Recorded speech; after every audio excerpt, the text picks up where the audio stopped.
नमस्कार दोस्तों, स्वागत है आपका पुलिस सेकंड पर। आज हम करेंगे सीआईएसएफ प्रैक्टिस सेट। हमारा लेक्चर है आज 3। क्या है जी? टारगेट हमारा 25 आउट ऑफ 25। अगर आप इस चैनल पर नए हैं तो चैनल को लाइक कीजिए, सब्सक्राइब कीजिए और बेल आइकन का बटन दबाना ना भूलें। आपको पुलिसिया अकेडमी का अब प्ले स्टोर पर ऐप अवेलेबल है, डाउनलोड कीजिए और इसे इंस्टॉल कीजिए। इसी के साथ हम शुरू करते हैं आज अपना लेक्चर 1। मैं आशा करता हूं आपसे कि आपने अपने कल के कमेंट के ब्याह पे उससे बेहतर करने के लिए कितने बच्चों ने कहा था कि सर हमारे इतने नंबर आए, इतने आए। तो आज देखते हैं कि किसके 25 आउट ऑफ 25 आते हैं। कितने आते हैं? 25 आउट ऑफ 25। ठीक है, तो हम शुरू करते हैं। उससे पहले कल के कुछ बच्चों ने बताया था पृथ्वीराज रासो के रचनाकार कौन है। जी बिल्कुल सही बताया आपने, चंद्र बरदाई। इसमें सबसे पहले बच्चा सिकंदर है, माही है, नेहा शुक्ला है। कुछ बच्चों ने इसके आंसर उसी टाइम दिए थे। तो शुरू करते हैं आज का हम अपना पहला क्वेश्चन। क्या है पहला क्वेश्चन हमारा? संस्कृति के 4 अध्याय किसकी रचना है? जी संस्कृति के 4 अध्याय किसकी रचना है? यह किताब है किसकी है जी? बताइए। रामधीर दिनकर, भगवती चरण वर्मा, माखनलाल चतुर्वेदी या सुभद्रा कुमारी चौहान। बताइए क्या उत्तर है जिसका? जी इसका उत्तर है आपका ए। क्या उत्तर है आपका? ए, रामधारी सिंह दिनकर। रामधारी सिंह दिनकर की संस्कृति के 4 अध्याय की रचना है, जिसकी भूमिका पंडित जवाहरलाल नेहरू ने लिखी थी। किसने लिखी थी जी? पंडित जवाहरलाल नेहरू ने। किसने लिखी थी? पंडित जवाहरलाल नेहरू ने। ध्यान रहेगा, हमारे प्रधानमंत्री थे पहले, उन्होंने लिखी है संस्कृति के 4 अध्याय की भूमिका। किताब किनकी? रामधारी सिंह दिनकर। दूसरा सवाल देखते हैं।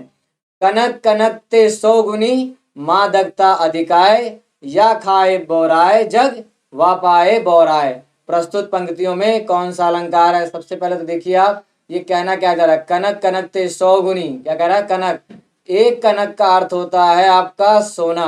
क्या होता है? सोना। और एक कनक का आपका अर्थ क्या होता है जी? एक कनक का अर्थ आपका होता है भांग या धतूरा। तो क्या कह रहा है आपसे?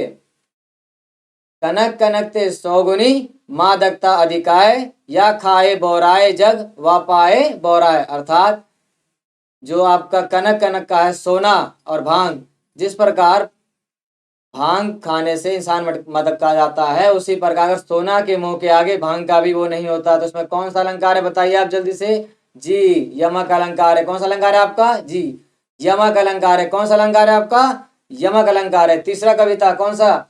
निराला की कविता जूही की कली, उदाहरण बताइए। वार्णिक छंद है, मात्रिक छंद है, मुक्तक छंद है, इनमें से कोई नहीं। बताइए। पहली बात, निराला जानिए। निराला कौन है?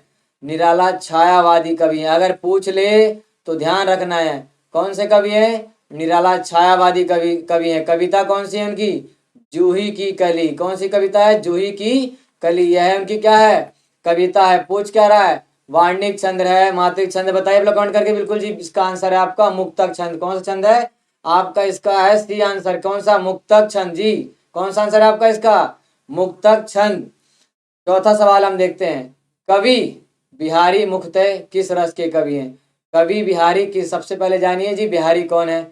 जी बिहारी आपके रीतिकालीन कवि है। कौन से कवि हैं आपके? ये रीतिकालीन कवि हैं। कौन क्या कह रहे हैं? किस रस के कवि हैं? ए करुणा, बी भक्ति, श्री श्रृंगार या वीर रस। कौन से कवि हैं बताइए आपके? जी बताइए किसके कवि हैं? हाँ, कवि बिहारी जो है रीतिकालीन कवि हैं।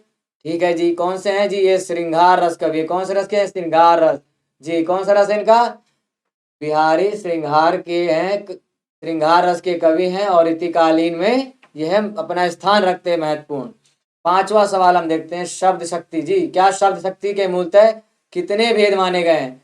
1 भेद, 2 भेद, 3 भेद, 5 भेद। बताइए कितना अंतर है जिसका? जी बताइए। इसका आंसर है आपका 3। कितने भेद है जी? 3। कौन से 3 भेद हैं आपका? पहला है अभिधा। कौन सा है जी? अभिधा। दूसरा आपका है लक्षणा। तीसरा कौन सा है आपका? व्यंजना। जी ठीक है जी। यह आपके शब्द शक्ति के 3 भेद होते हैं। किसके? शब्द शक्ति के आपके ये 3 भेद होते हैं। चाहे तो आप इसे नोट डाउन भी कर सकते हैं। छठा सवाल है आपका।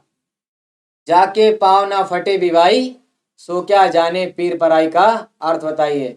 जाके पाँव मतलब जिसके पाँव ना फटे, विवाई जो आपके उसके निशान पड़ जाते हैं, सो क्या जाने पीर पराई। उसका अर्थ क्या होगा? दयालु होना होगा, कठोर होना, दूसरे के कष्ट को अनुभव करना, जिसके ऊपर बीतती है वही जानता है। बताइए इसका आंसर क्या होगा जी, इसका आंसर बताइए आप लोग, क्या होगा इसका जी, इसका आंसर है आपका डी। क्या है, जिसके ऊपर बीतती है वही जानता है, जाके पाँव न फटे भी भाई सो क्या जाने पीर पराई। आपका इसका आंसर है डी।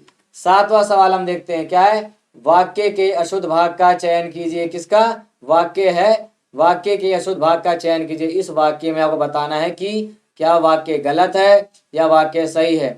स्वतंत्रता संग्राम में प्राण गंवाने वाले वीरों के सम्मान में सरकार ने एक दिन के सार्वजनिक अवकाश की घोषणा की। क्या इसमें कोई त्रुटि है? क्या ऑप्शन ए स्वतंत्र संग्राम में प्राण गंवाने वाले, ऑप्शन बी वीरों के सम्मान में सरकार ने एक दिन के सार्वजनिक अवकाश की घोषणा की, या डी कोई त्रुटि नहीं। बताइए आप लोग खुद ही पढ़िए क्या लिखा है, स्वतंत्रता संग्राम में प्राण गंवाने वाले वीरों के सम्मान में सरकार ने एक दिन के सार्वजनिक अवकाश की घोषणा की है, कोई त्रुटि नहीं है या नहीं है जी। इसका आंसर है आपका डी, बिल्कुल सही बताया आपने जी, इसका कोई त्रुटि नहीं इसमें, क्या नहीं है जी, इसमें कोई त्रुटि नहीं है। आठवां सवाल हम देखते हैं, आठवां सवाल देखते हैं, क्या है जी, मजदूर मेहनत करता है किंतु उसके लाभ से वंचित रहता है। आपसे जब से ऐसा ट्रेडिशन मैंने कराया था उसमें भी पूछा हुआ था कि कौन सा वाक्य है, उसी तरह ये सवाल है कि मजदूर मेहनत करता है किंतु उसके लाभ से वंचित रहता है। सरल वाक्य है, मिश्र वाक्य है, संयुक्त वाक्य है, इनमें से कोई नहीं। बताइए जी कौन सा है, क्या ये सरल वाक्य है, मिश्र वाक्य है, संयुक्त वाक्य है, इनमें से कोई नहीं। बताइए कौन सा वाक्य है ये। आप आठवां क्वेश्चन का आंसर आप ही देंगे जी, बिल्कुल ठीक है। दो पर्वतों के बीच की भूमि, क्या कह रहा है जी, दो पर्वत हैं, पर्वत है, ठीक है जी।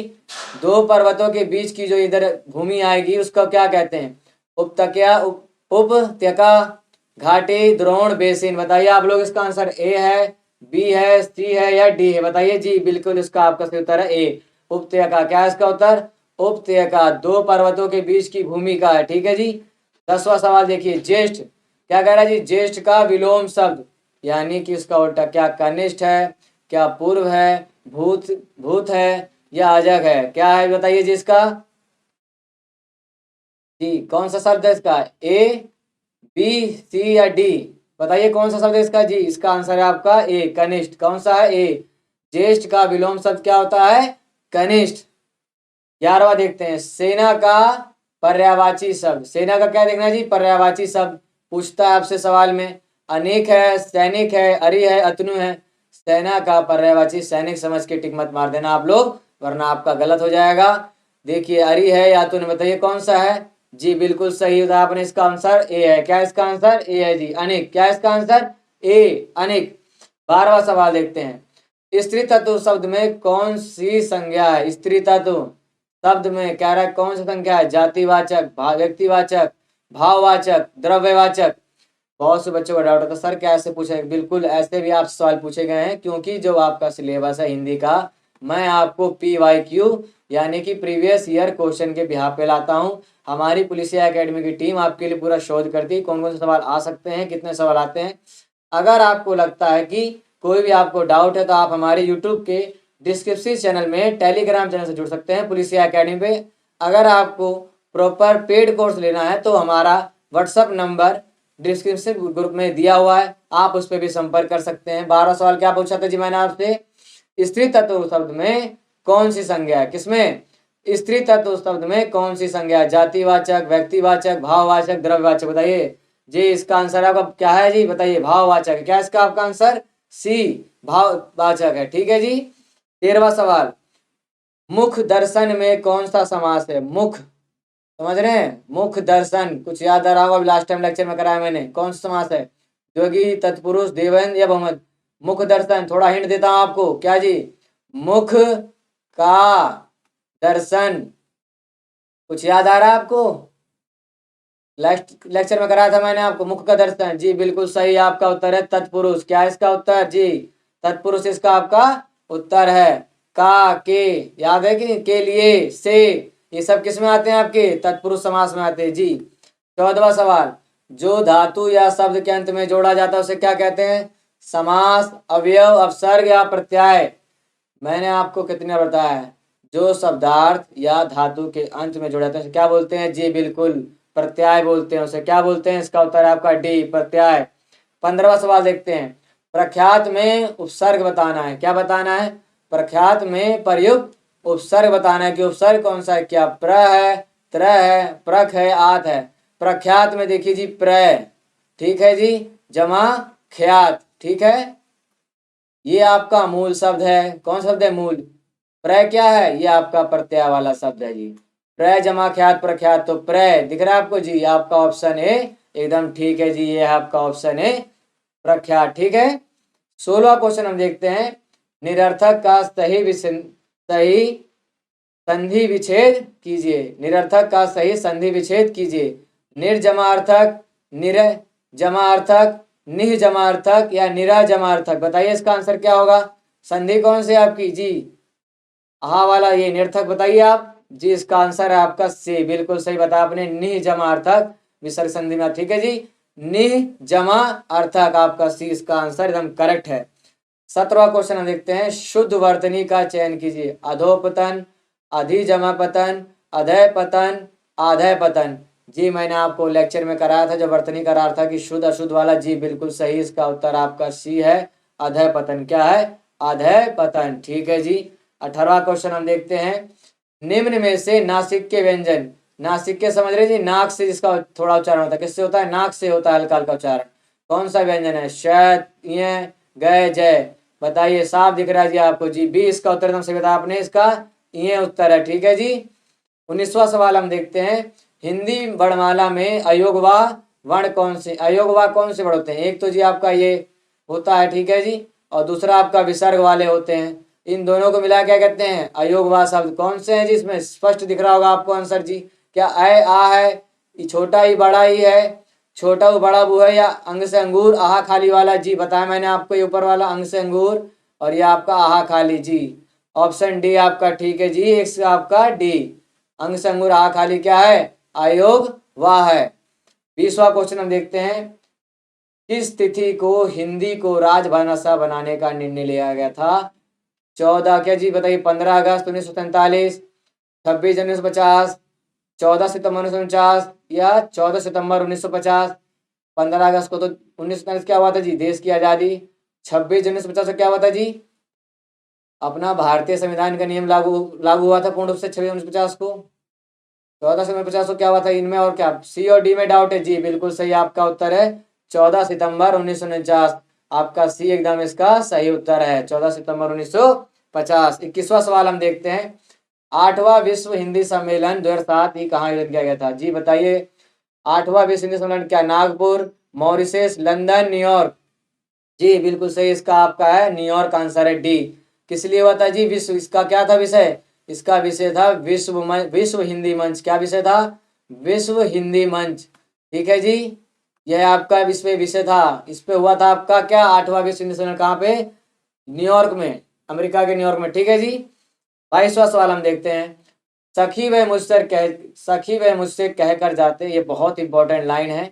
यह लाइन इसलिए इंपॉर्टेंट है क्योंकि जिसको इस कवि ने लिखा है उसका संबंध है। आप बताइए किससे संबंध है? प्रस्तुत पंक्ति के रचयिता। क्या अज्ञे है, मैथिली शरण गुप्त है, हरियोध है या जयशंकर प्रसाद है? जी बताइए आप इसका। क्या अज्ञे, मैथिली शरण गुप्त बी, हरियोध सी या जी बिल्कुल सही उत्तर इसका आंसर है बी, मैथिली शरण गुप्त। किसको? ये है महात्मा बुद्ध। इस पे जी महात्मा बुद्ध।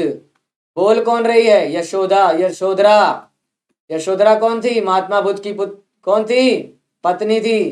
रात को सोते समय चले गए थे छोड़ के उनको, इसीलिए वो कह रहे हैं जब सुबह उठती है यशोधरा, किसके माध्यम से? कवि के माध्यम से कह रही है यशोधरा। क्या कह रही है? सखी वे मुझसे कहकर जाते। कौन कह रही है? यशोधरा। किसके लिए कह रही है? महात्मा बुद्ध के लिए। ध्यान देना चाहिए, इंपॉर्टेंट लाइन है, कितनी बार पूछा था आप डाउट हो जाते हैं। सखी वे मुझसे कहकर जाते, मैथिली शरण गुप्त इसके रचयिता हैं कवि के रूप में। यशोधरा ये पंक्ति कह रही है, किसके लिए कह रही है? महात्मा बुद्ध के लिए। ध्यान रहेगा आपको जी। 23वां सवाल। छंद का सर्वप्रथम उल्लेख आपको कहाँ मिलता है? छंद का पूछ रहा है जी। मैंने बताया आपको छंद से सवाल पूछता ही पूछता है। क्या ऋग्वेद, यजुर्वेद, सामवेद, उपनिषद? बताइए आप लोग जी। इसका उत्तर है ए, ऋग्वेद। कितना उत्तर है इसका? ए, ऋग्वेद। छंद का सर्वप्रथम प्रयोग ऋग्वेद में देखने को मिलता है। 24वां सवाल देखते हैं। अधजल गगरी क्या होगा जी? यहाँ डैश में जय, फैलक, लुढ़कत, उछलत, छलकत। ये आपका जो 24वां क्वेश्चन है, समझने की कोशिश कीजिए। 24वां क्वेश्चन आपका लोकोक्ति पे है। क्या है? लोकोक्ति है। मैंने बताया आपको, या तो लोकोक्ति से पूछेगा या मुहावरे से पूछेगा, या तो दोनों साथ ही पूछ सकता है। लोकोक्ति से ही पूछ सकता है आपसे, मुहावरे से पूछ सकता है। क्या कह रहा है? अधजल अधजल गगरी, क्या हम लोग कहेंगे जी? बिल्कुल सही उत्तर है आपका इसका डी, छलकत जाए। अर्थात अधूरा ज्ञान, बिना जाने किसी बात को बोलते जाने से कह ये कहावत कही जाती है, लोकोक्ति है। क्या है? अधजल गगरी छलकत जाए। ज्ञान नहीं है फिर भी बोले जा रहे हैं। 25वां सवाल क्या है आपका जी? मालूम होता है तुम्हारे यहाँ रहने का संयोग समाप्त हो गया। क्या ये लाइन देखिए जी, तुम्हारे यहाँ रहने से क्या है? रेखांकित वाक्यांश के लिए एक मुहावरा चुनिए। क्या कह रहा है? क्या नाता टूट जाना, डेरा उठ जाना, अन्न जल उठ जाना, या हाथ तंग होना? बताइए जी इसका उत्तर क्या? इसका नाता क्या रिश्तेदारी टूट गई है, या डेरा उठ के चले गए, या अन्न जल से उठ गए, या हाथ तंग आना? जी बिल्कुल सही बताया आपने, इसका उत्तर है सी। क्या है जी इसका उत्तर? सी, अन्न जल उठ जाना। जिस व्यक्ति का अन्न जल उठ जाता है उसे कहते हैं रहने का संयोग अब समाप्त हो गया है। इसी के साथ आपके लिए जैसे कि मैंने पहले बताया था कि एक क्वेश्चन अब मैं लाऊंगा। सबसे पहले कमेंट करना है बिना नेट का इस्तेमाल किए कि हिंदी के सर्वप्रथम प्रकाशित पत्र का नाम क्या है? सम्मेलन पत्रिका, उत्तर मानदंड, सरस्वती, नागरिक प्रचारणी सभा। अगर आपको लग रहा है कि सर आपने हिंदी के जो क्वेश्चन 25 कराए वो बहुत बेहतर है, बहुत अच्छे हैं, तो आप ज़्यादा चैनल को लाइक कीजिए, सब्सक्राइब कीजिए, कमेंट कीजिए। जो बच्चे ऑनलाइन नहीं देख पाते हैं वो कोशिश करें कि वो ऑफलाइन से ऑनलाइन किस तरह शिफ्ट हो, ताकि उनका प्रैक्टिस लगे, वो बेहतर हो सके। इसी के साथ आप पढ़ते रहिए।